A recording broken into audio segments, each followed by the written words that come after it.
Are you looking for love in all the wrong places? Chances are, if you're single, you have been. But in today's video, we're going to be discussing soulmates and twin flames and divine counterparts, whatever you want to call them, your special someone. All right, so the Bible verse for today is in Genesis, Bereshit. It is, Yehweh Elohim said, "It is not good that Adam is alone. I will make a helpmate for him as a counterpart." Now, that is my interpretation of the scriptures, Sword of the Spirit. It is available for download. Anyway, here's the thing, and it's crazy. So just this morning, as I went to research this Bible verse a little bit more, trying to get some deeper meaning of the helpmate, I saw something that was very upsetting to me. Okay, very upsetting to me, because I don't like change that is destructive.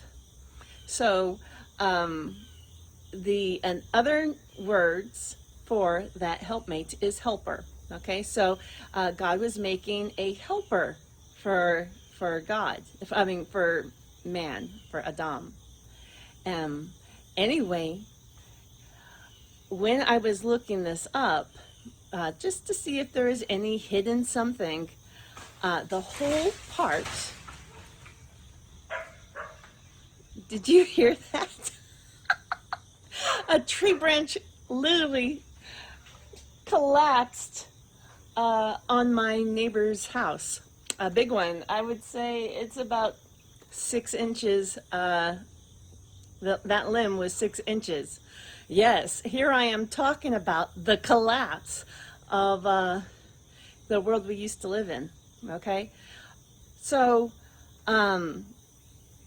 anyway, the whole part about the helper being a counterpart for Adam, for man, that is no longer, hello, a tree branch just fell down, part of the scriptures.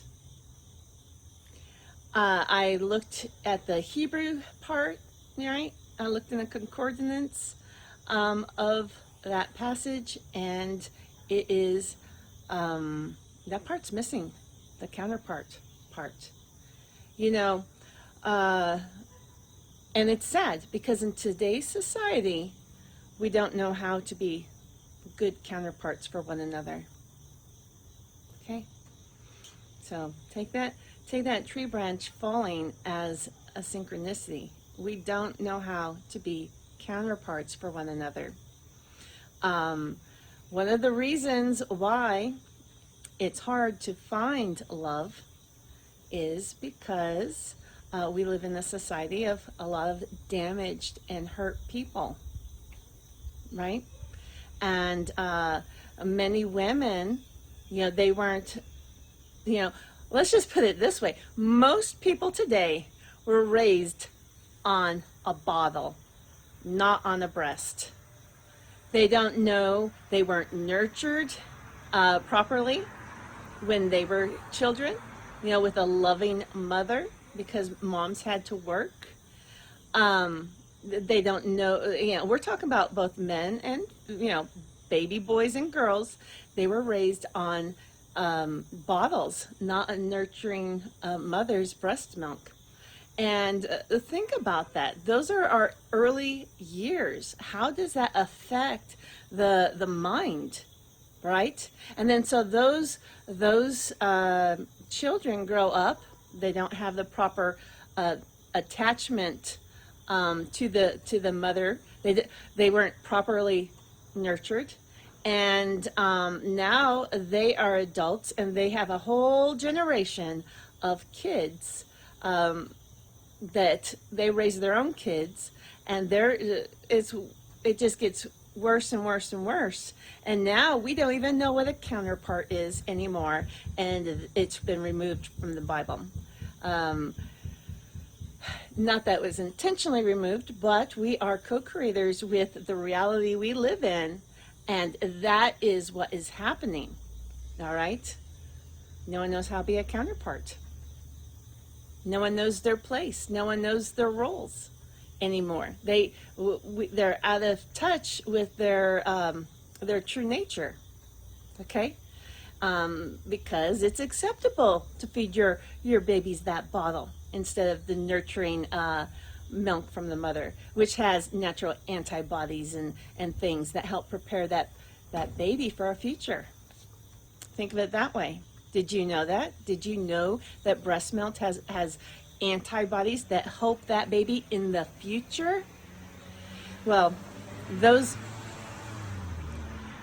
antibodies aren't the only thing that helps that baby in the future. The bonding experience helps the baby, okay?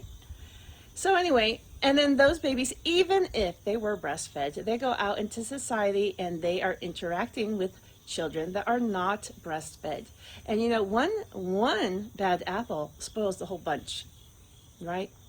So we've got a lot of emotionally detached people running around in the world, and those people who are damaged are damaging others. And so the cycle goes round and round and round. And now here we are creating our own reality. And the whole part about the divine feminine, you know, the Eve, the Adam's helper, being a counterpart is missing.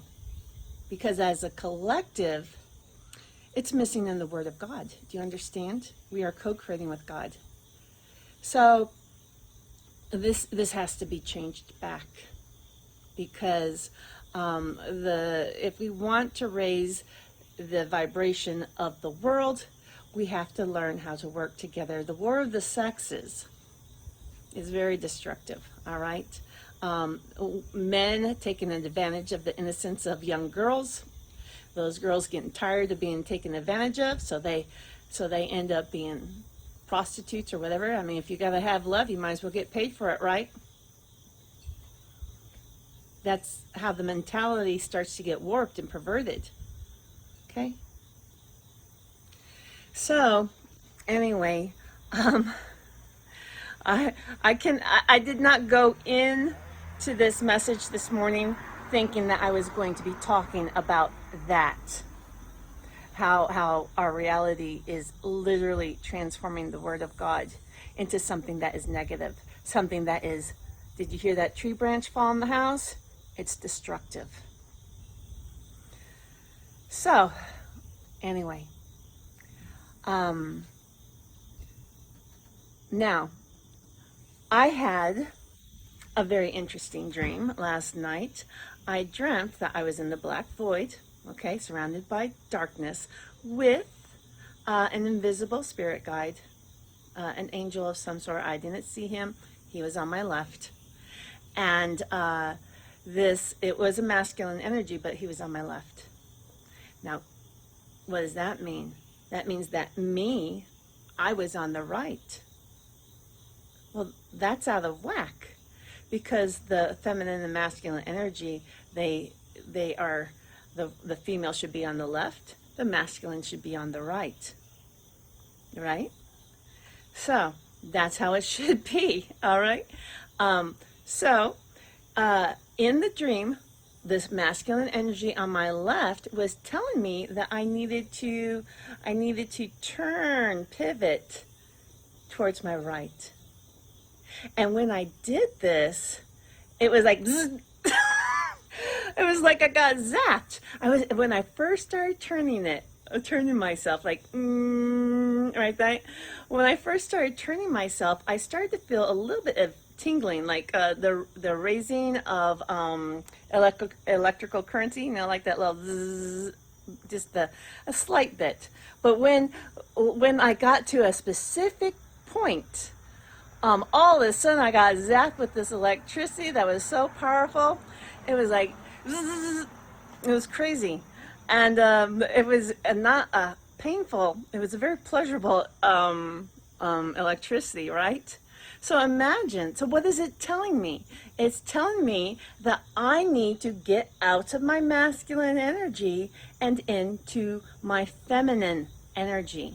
Okay? And if I will do that, then I will find someone who I make a powerful connection with, because I was in the black void, but as I was turning and I turned towards my right, I saw like an electrical power cord between me and someone, and it was invisible until I got to a certain as I turned into my feminine energy. Women are supposed to be nurturers and helpers, right? And when a woman is having to operate in her masculine energy, it's not always pretty. They can get pretty nasty, okay? They can get pretty mean if they're forced to be in their masculine energy. Unfortunately, in today's society, so many women are, they're forced to, because they're single parents. Their deadbeat husband abandoned them with a bunch of kids, or even if he's not, most don't even get married, all right? Or, here's a sad case in my situation. I was widowed with 4 boys to raise by myself, and they were damaged. They didn't have their dad anymore, and they had their struggles, and it was very hard, and there was 4 on me, 4 against me, 4 damaged teenage boys against 1 woman. So, a woman who has to operate in her masculine energy to go toe-to-toe with them, that's hard, and very hard.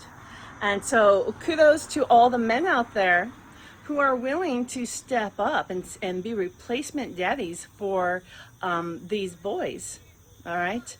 And children at large, because even a girl needs a father figure, so on, to help them, find the right man later in life, okay? Because a guy knows, men know men, all right? So,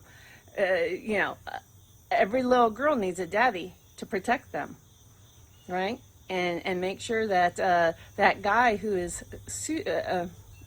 courting their daughter or stepdaughter is a good man. I have a brother-in-law who raised my niece and nephew, and he is amazing. He didn't just raise my niece and nephew, he raised all the bastard children in my family, except for mine, because I was out of state. My husband had passed away, but they all live in a different state. He raised all the bastard children in my family. And when I mean bastard, I mean fatherless, right? Absent fathers. Not that the deadbeat dads weren't kind of around, but they weren't around. They definitely weren't good influences on those kids. But he came in my family, right, with his own kids, and he ended up being a very powerful person for all that family out of state. If I had moved down there, maybe my kids would have turned out better, had the better chance, because they would have had a positive male role model in their life, okay?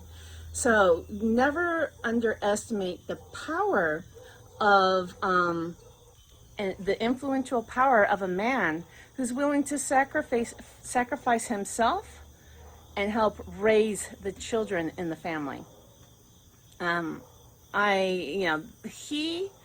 He's not perfect, but none of us are, and I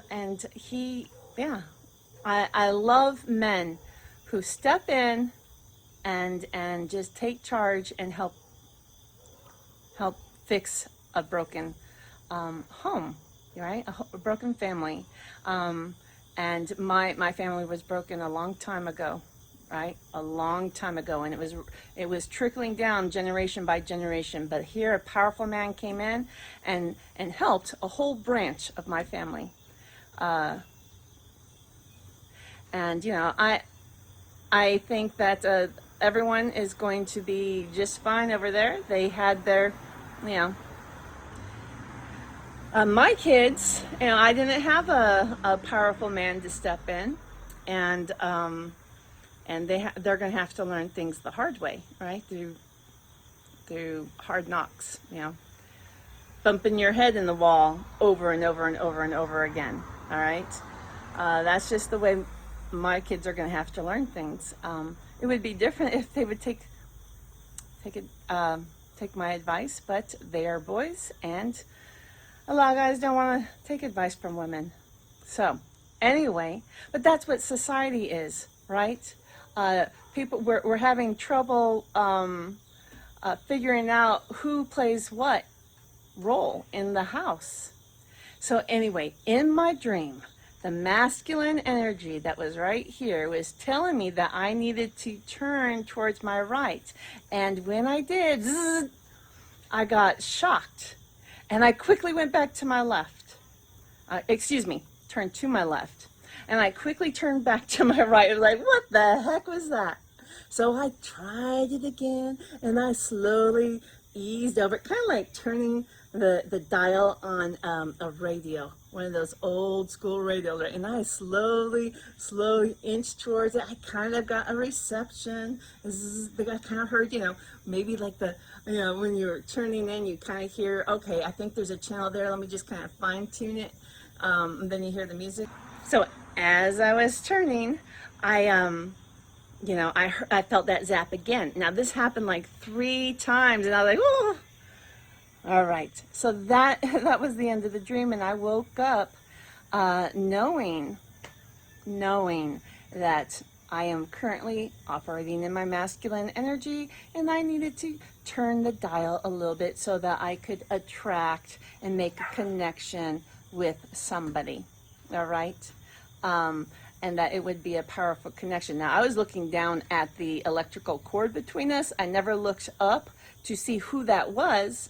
I just knew that if I would turn and become more feminine, right, that I would get that connection. Now, hours after I woke up, I heard song lyrics. It was called, Lady, let me take a look at you now. Right? I heard the tune. It just started kind of like turning that dial.